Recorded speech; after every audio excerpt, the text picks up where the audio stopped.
What is the reason for giving? Number one, act of gratitude.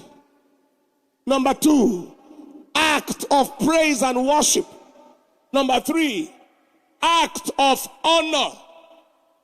And number four, very, very critical, is giving as an act of surrender or consecration.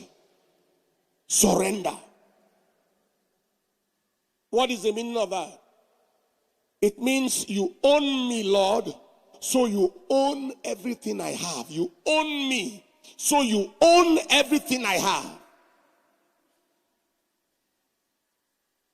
In 2 Corinthians chapter 8, verse 3, all the way to verse 5. Okay, let's start from verse 1 so you can understand. Paul the apostle said, moreover, brethren, we do you to wit of the grace of God bestowed on the churches of Macedonia. How that in the great trial of affliction, the abundance of their joy and their deep poverty. See, so there was a trial that this church was passing through. Even in the midst of that trial, they were exploding in joy. And then they had scarcity.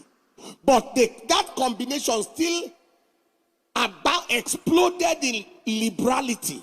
They were givers in the midst of that kind of setting. So some people were confused. Paul the apostle said, for to their power I bear record. Yeah. Even beyond their power, they were willing of themselves.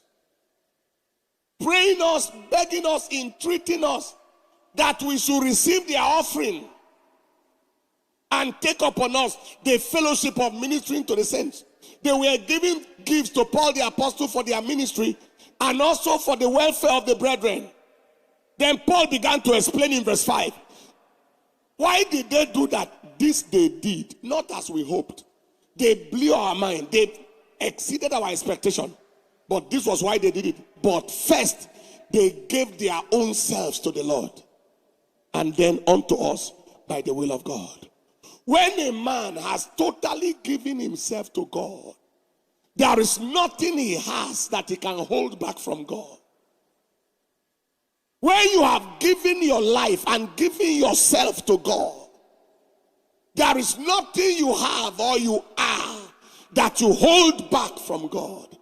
Giving is proof of surrender, is proof of consecration.